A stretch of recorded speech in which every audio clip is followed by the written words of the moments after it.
உங்கள சாப்பாட்டில வந்து அதிகமா பூண்டு சேர்த்துக்க சொல்லியிருக்காங்க அப்படின்னு சொன்னா, நீங்க இந்த மாரி ட்ரை பண்ணி பார்க்கலாம். ஏன்னா நம்ம டெய்லி இட்லி, தோசை வந்து எடுத்துப்போம். அதுக்கு ஏதாவது ஒரு சட்னி அரைப்போம். இந்த மாரி பூண்டு சேர்த்து நீங்க சட்னி அரைச்சீங்க அப்படின்னு சொன்னா, டேஸ்ட்டான சட்னி சாப்பிட்ட திருப்தி உங்களுக்கு இருக்கும். 4 தக்காளி எடுத்து நல்லா கழுவிட்டு காட்டன் துணியால துடைச்சிட்டு, தாளிக்கிற கரண்டியில 1 டீஸ்பூன் வந்து நல்லெண்ணெய் ஊத்திட்டு, இந்த மாரி கருக நல்லா வதக்கி எடுத்துக்கணும். 2 சைடும் வச்சு கருகி நல்லா வதக்குனா தான் சட்னி வந்து சாப்பிட டேஸ்ட் நல்லாயிருக்கும். சிம்லேயே வச்சு நல்லா அந்த தோல்லாம் கருகி வர அளவுக்கு நல்லா வதக்கி எடுத்துக்கறணும். தக்காளி வந்து முழுசாவே சேர்த்து வதக்கிங்க. அப்பதான் டேஸ்ட் நல்லாயிருக்கும். இப்போ இந்த அளவு வதக்குனதுக்கப்புறம் நம்ம எடுத்து வச்சுட்டு, அதே தாளிக்கிற கரண்டியில 1 டீஸ்பூன் வந்து நல்லெண்ணெய் ஊத்திக்கங்க. ஊத்திட்டு ஒரு கைப்பிடி அளவு பூண்டு சேர்த்துட்டு, அந்த பூண்டோடயே காஞ்ச மிளகாவும் போட்டுருங்க. ஒரு தக்காளிக்கு ஒரு காஞ்ச மிளகா நார்மல் காரம் சாப்பிட்றவங்களுக்கு கரெக்டாக இருக்கும்.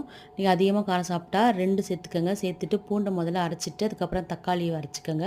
அரைச்சு தாளிப்பு கொடுத்தீங்கன்னா, உங்களுக்கு டேஸ்ட்டான தக்காளி சட்னி வந்து ரெடி ஆயிரும். பூண்டும் நிறையா சேர்த்துருக்கனால உடம்புக்கு